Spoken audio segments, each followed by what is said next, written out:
همسال سنه 23 فوریه روز تأسیسیابی قوه‌های مسلح جمهوری تاجیکستان در فضای آرام و آسوده وطن و با روحیه بلند وطن دوستانه و افتخار از دولتداری مستقل ملی تجلیل می‌گردد. به این مناسبت امروز در کاخ رودکی مرکزی ولایت چهاربینی تنتنوی دایر گردید. نخست رئیس ولایت سوخت رجب‌بای احمدزاده هیئت شخصی جزء و تام‌های گارنیزون سوخت و کل مردم شرفمند ولایت را صمیمانه تبریک گفته در اجرای وظیفه‌های خدمتی، حفظ و حمایت مرز و بوم سرزمین اجدادی و امنیت دولت و جامعه کامیابی‌ها آرزو نمود. قید گردید که امروز قوه‌های مسلح جمهوری تاجیکستان رسالت کسبی خود را سربلندانه به جا آورده در تحکیم پایه‌های دولتداری و استقرار صلح و ثبات همچون نیروی توانا و قدرتمند سهمی باسزا گذاشته ایستاده است. در این باره اساسگذار صلح و وحدت ملی، پیشوای ملت، پرزیدنت جمهوری تاجیکستان سرفرمانده عالی قوه‌های مسلح جمهوری تاجیکستان امامعلی رحمان قید نمودند. افسران و سربازان شجاع قوه‌های مسلح کشور به سوگند حربی خود همیشه صادق ماندند. رسالت فرزندی خود را در نزد مادر وطن و خلق و دولت خویش با سربلندی ادا می‌کنند و تمام دانش و تجربه، ملکه و مهارت خود را به خاطر حفظ دستاوردهای استقلالیت دولتی سفربر می‌نمایند. ذکر گردید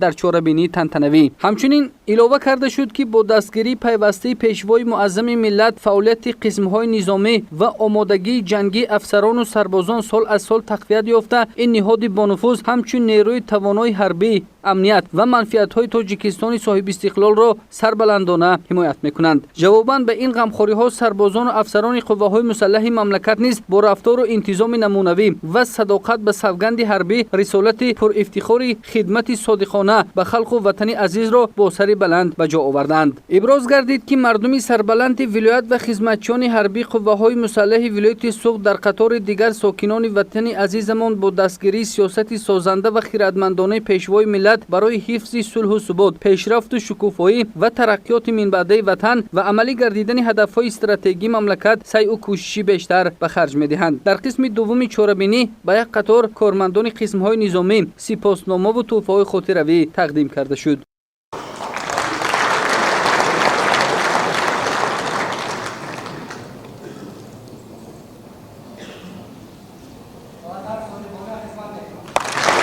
سرود و موسیقی های وطن دوستانه به چهاربینی تنتنوی حسنی انجام بخشید. زورشی سینا غفوری برای جان شرمتف برای برنامه اطلاعاتی پیام روز.